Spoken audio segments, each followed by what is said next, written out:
Yon, so magandang gabi po sa inyong lahat at nandito po kami sa Boracay. Habang kami po ay nag-chill-chill, nakita po namin itong trust ratings of top government official.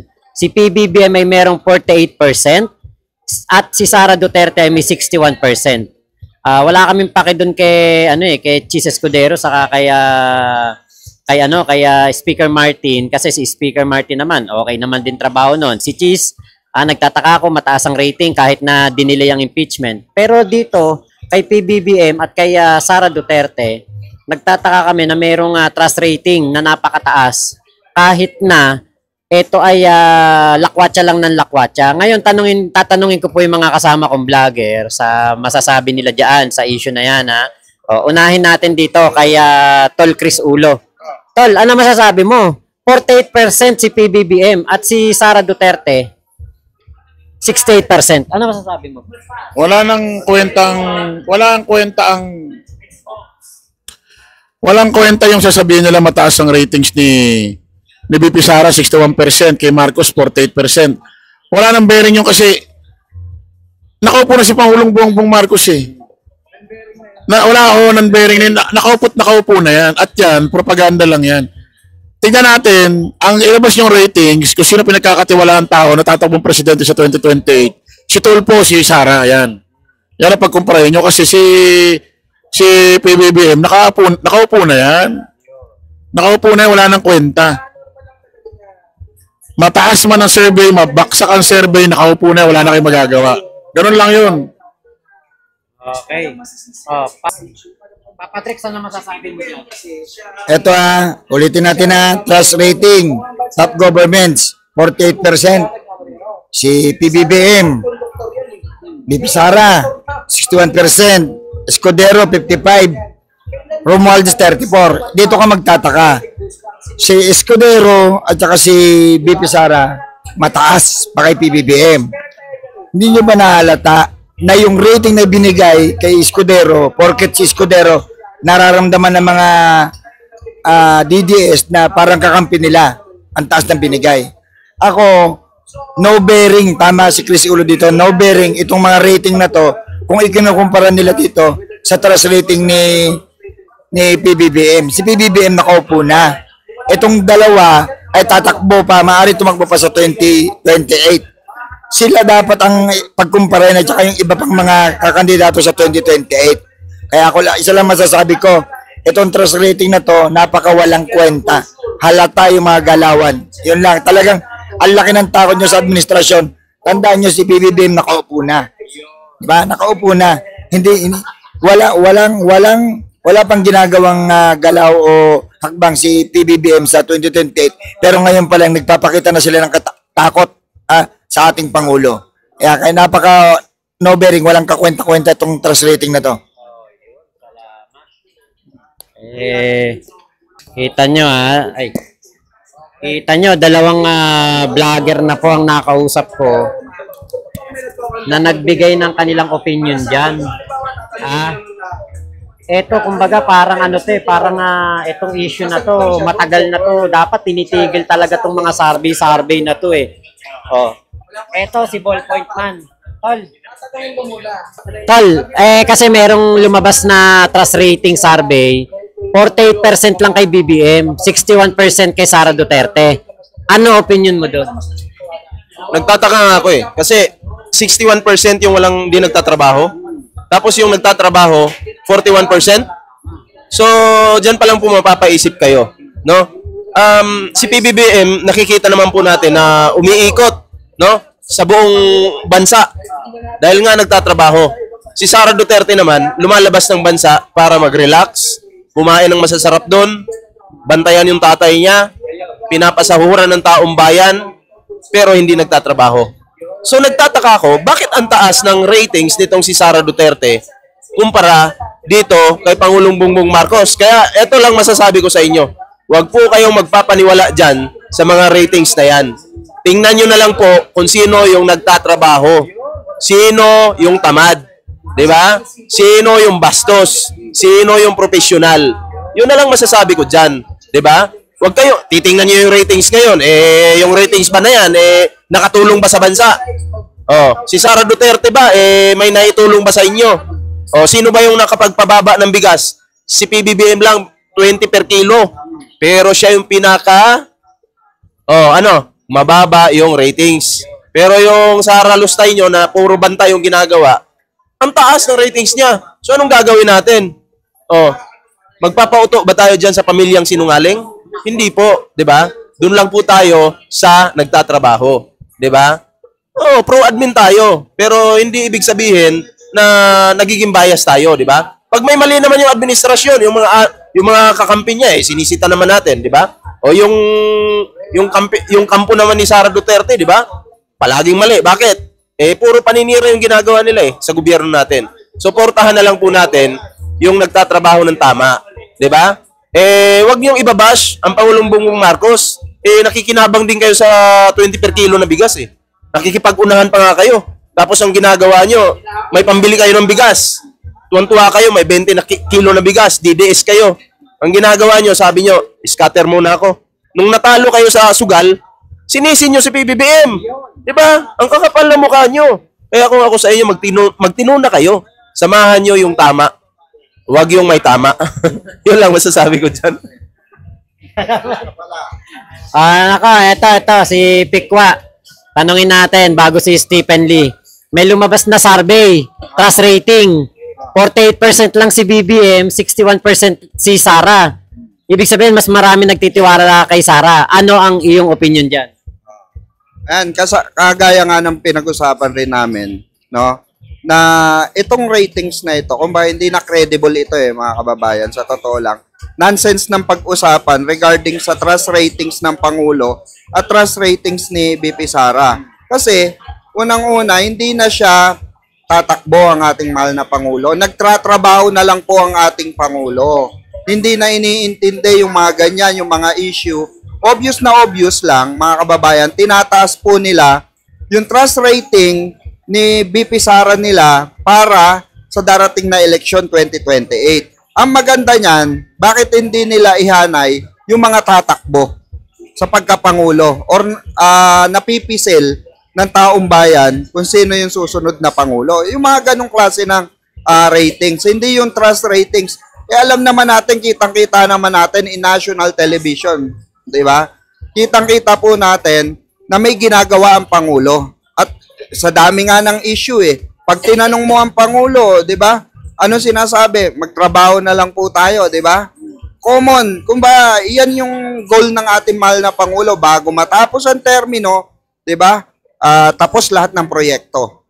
Di ba? Bago matapos ang Pangulo, kailangan yari lahat ng naipangako or mga dapat gawin.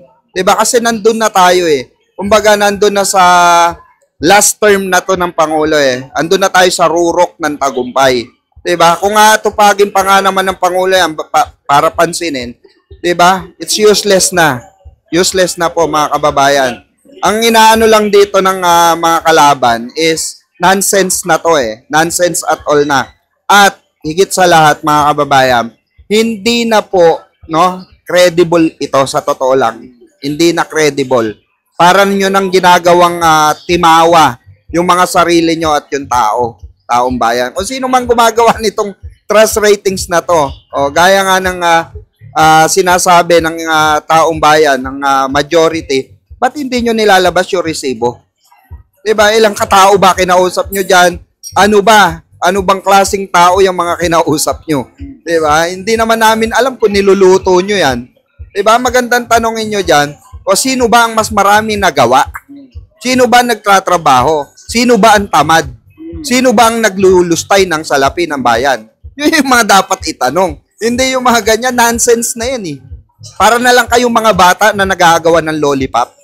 Di ba? Yun lang mga kababayan, yun lang sa akin, Tol Makmak. Sana maintindihan natin mga kababayan. Etong kinatatayuan natin na to, ito yung panahon ng kailangan ng pagtutulong. Anong ginagawa ng sinasabi nyong mataas na trust ratings? Nanggugulo sa sambayan ng Pilipino. Nanggugulo mismo dito sa bansang Pilipinas. Worth it ba yan? Sa tingin nyo, yung mga trust ratings na yan, applicable pa yan? Hindi na po. Kasi kitang-kita na eh. Kahit mismo si Sara pag sumagot, no, pag sumagot, sablay. Di ba? Kaya siya napupulaan. O, tapos trust ratings mas mataas, katarantaduang malaki. So, para sa akin katarantaduan yan. Ayun, kita nyo, ayun, katarantaduan para kay Birador Pikwa at kay Tol Chris, kay Chris Ulo, kay Papa Trick, sa kay Ballpoint Man. Ngayon, dito naman tayo. Kuya, Stephen Lee, ano masasabi mo doon? 48% lang si BBM, tapos si Sara, 61%. Ibig sabihin ba nito, mas marami nagtitiwala kay Sara? Totoo kaya yun? Well, bago natin tingnan talaga kung ano yung naging resulta ng survey, dapat mas questionin muna natin kung paano ba talaga sinagawa itong pagtatanong sa mga tao na ito. Kasi for the longest time, lagi natin nakikita na may mga survey firm, pero wala naman tayo nakikitang resibo talaga kung paano nila ginagawa eh. Minsan, sinasabi nila, sampling size of ganito, ganyan, 1,500 people, daig pa natin silang mga, nasa hindi naman talaga tayo mga survey firm, pero lumalabas tayo talaga sa kalsada para alamin talaga kung ano yung pulso ng ating mga kababayan. 'Di ba? At saka kung tatanungin lang mo lang naman kasi kung kanino nagtitiwala, ang dali namang sumagot nun eh. 'Di ba? Kung halimbawa ikaw taga-lugar ka ng kunwari, hindi natin alam kasi kung saan nila sinasagawa din yan eh. Buti sana kung pinapaliwanag sa atin ng mga survey company yan na kami po ay pumunta sa Visayas para balanse dahil hindi kami sa norte, hindi rin kami sa Mindanao. O hindi naman nila pinapaliwanag sa atin yung ganon. Also, non-bearing na rin kasi kahit nga i-zero nyo si Pangulo dyan eh. Non-bearing na kasi siya ang nakaupong presidente. Hanggat wala silang kayang gawin upang talagang tuluyang mapatalsik si Pangulong Bongbong Marcos Jr. dahil hindi naman talaga ito sinasang-uyunan ng sandataang lakas ng ating mga pulisya at ng marami rin sa ating mga kababayan, talagang hindi nila ito magagawa. So, para saan itong trust rating na ito? Bakit di na lang nila gawin na trust rating ni BP Sara versus sa mga umuugong din ng iba na presidential balls? Yun, pag yun ang ginawa nila, doon natin makikita kung talagang malakas ba siya laban sa mga kandidato na maaaring makalaban niya. Yun. Pero sige, huwag kayong mag-alala. One of these days, pagbibigyan namin kayo, ibabangga namin si BP Sara sa mga posible. Ito, walang official dito. Kasi at the end of the day, si BP Sara lang naman ang totoong nagde-declare pa lang eh. Pero para sa akin, kaya nag-declare yon, para sa akin na-corner na siya eh. Wala na siya magagawa. Kasi gusto niya na kung hindi niya man kayang patalsikin si Pangulong Bongbong Marcos Jr. and legit yung sinasabi ko, alam niyo kung bakit napakarami na nilang attempt na ginawa eh. Pero wala pong nagtagumpay. Nandyan ang polboronic video, nandyan yung kinwestiyon nila ang budget para sa 2025, tsaka pati yung mga paninira nila sa unang pamilya, sa unang mag-asawa, sa first couple, di ba? Pati si FL nga, si First Lady, talaga nadadamay dyan. Pero hanggang ngayon, sino nakaupo sa Malacanang? Si Pangulong Bongbong Marcos Jr. pa rin. Kaya sa tingin ko, gusto lang nila i-condition ng mga tao na talagang malaki ang tiwala ng karamihan kay BP Sara Duterte. Pero ako naniniwala talaga ako na going into the 2028 elections, ganitong napakaraming issue na naididikit sa kanya and napakarami niya o halos lahat niya hindi niya mapaliwanag, so nagiging guilty siya sa mata ng marami rin natin mga kababayan, tingin ko matatalunin siya ng isang kandidato na sikat din and at the same time hindi ganun karaming issues or baka wala pang issues at all. Yun lang po. Ayun, salamat kay Stephen Lee. O, kita nyo, iba yan ang mga opinion po ng mga kasama kong vlogger. Nakakagulat talaga. At isa pa, lagi na lang ganun. Ako nagugulat kasi nung mga nakaraan, mababa na. Ngayon, mababa pa din. Samantalang, napakarami nang nagagawa ng ating Pangulo simula nung nakaraang survey. So, bakit bababa ng bababa ang rating niya sa trust kung siya po ang nakikita ng taong bayan na nagtatrabaho? Tumingin ka lang sa PTV4, tumingin ka lang sa RTBM. Andiyan na ang mga ginagawang trabaho ng ating Pangulong Bongbong Marcos. So ngayon, eto naman ang ating kaibigan, si Tol Jake Magdus naman ang magbibigay ng kanyang opinion. Tol, 48% lang kay BBM, si Sara nakakuha ng 61% sa trust rating. Ano ang iyong opinion diyan? Oh, hindi. Babaan mo yung yung yan. Babaan mo yung yung ilaw. Ayun, oh. 'Di ba? 48% lang. Tapos 61 kay Sara. Ano masasabi mo diyan? Ito lang yung opinion ko, tol. Wala. Tal, cut mo na lang ito yung personal kong opinion. Yung mga survey firm dyan, mas pinapakita nyo na wala kayong kredibilidad. Bakit? Dahil okay lang pala napataasin sa survey yung isang politikong walang ginagawa, hindi nagtatrabaho ng tama. Tapos ang isa pa dyan, kahit pa-travel lang, kahit nagwawalang hiya lang, sinisiraan ng Pilipinas, ganun pa rin, mataas pa rin sa survey. Kaya nga kung ako sa inyo, doon sa mga survey firm, pinapakita nyo lang na sobrang bias kayo at binabayaran kayo. Short lang yun, tol. Oo, kita nyo. Yun talaga magiging opinion nang may kamalayan sa ginagawa ng Pangulo. Tsaka pre, ano yan dati dati sa 50. Pakinig ba pa yung dyan? Alin? Tsaka pre, hindi ba nagtataka yung mga survey firm na yan? Matagal na silang kini-question tungkol sa mga nilalabas nilang survey. Dahil unang-una, okay lang pala na na tawag dito, mag-travel abroad, siraan ng Pilipinas. Kaya namimihasa si Sara Duterte kasi pinamimihasa ng mga survey firm na yan. Dahil biruin nyo, mataas pa rin sa survey kahit sinisiraan ng Pilipinas, kahit lantarang nagmumura, nagbabanta, kahit pinapasahod ng taong bayan. Tapos hindi nagtatrabaho, okay lang pala yung ganun. So kaya doon sa mga survey firm, sana ayusin nyo pa hanggat hindi pa huli ang lahat. Kasi pag nawala ng tiwala sa inyong taong bayan, baka wala naman niwala sa inyo. Halatang halata, Tol Jake, yung yung ginagawang survey na yun, Diyos ko. Mas matagal pa ngang mamalagi sa ibang bansa yan Kaysa magtrabaho. Oh, mamasyal ng mamasyal. Tapos mas mataas pa yung kanyang yung kanyang survey trust rating kay BBM. Parang namang nagkakagaguhan tayo niya, parang tinatarantado niyo naman kami niyan 'Di ba? Sana wag naman ganun. Grabe naman 'yun. Masyadong halatang halata tong mga survey firm na makasara. Dapat yan talaga pre dapat yan talaga ang dinidikdik dyan, yung mga survey firm na yan. Kasi ikinukonsinti nila yung kamalian ni Sara Duterte. Kinukonsinti nilang bigyan ng mataas na survey yung politikong hindi nagtatrabaho at pasahod pa ng taong bayan kahit walang ginagawa.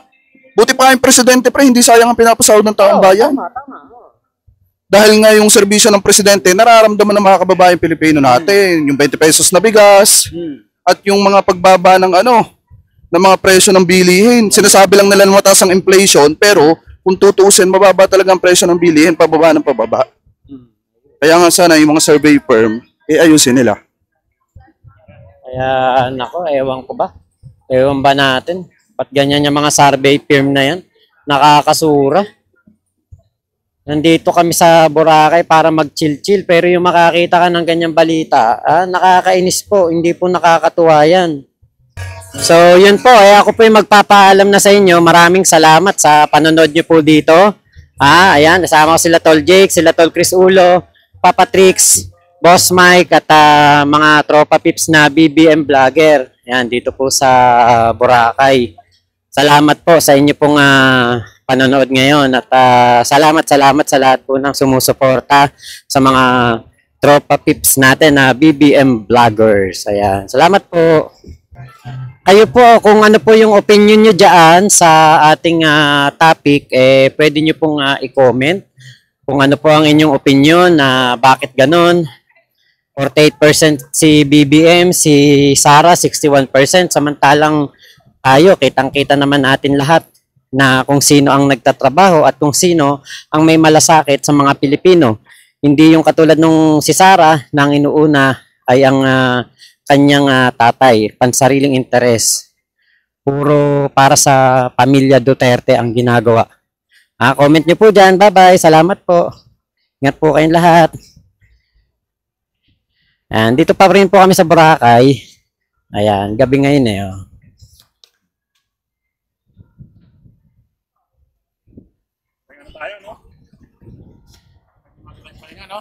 Ito si Tol Chris Ulo ang aming bossing.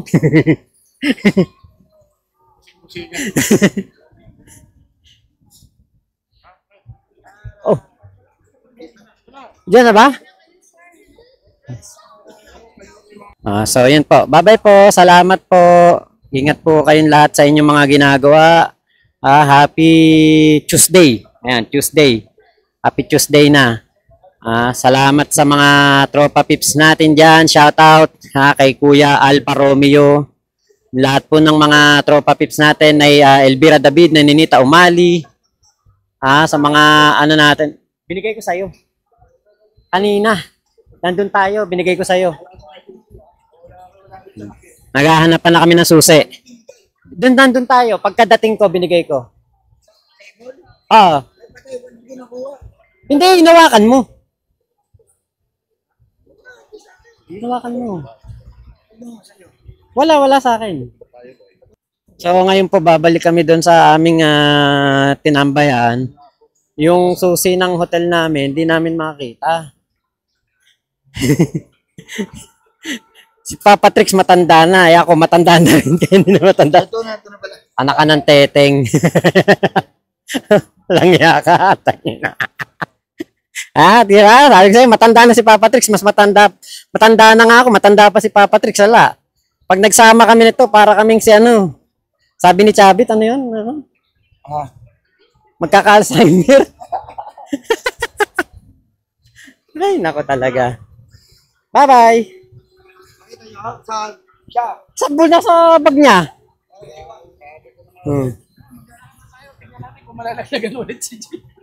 So ito, si Biyahe ni Koy naman, BNK naman ang magbibigay ng opinion dun sa trust rating ni Sara, 61%, si BBM 48% lang. Ano masasabi mo diyan, Toy? Ang survey kasi minsan hindi natin masasabing accurate or tama. Once and for all, ang tinatanong lang sa survey, for example, 1,200 person. What if kung natanong, puro kaalyado nila? What if kung natanong is kaalyado naman natin? If we say 48%, malaking bagay pa rin yun. At least hindi tayo umabot ng 30. 30 is the worst case eh. Okay. Sabi natin 61% si Sara Duterte. Bigay natin sa kanya yung pagkakataon ngayon. But tingnan natin yung 2028.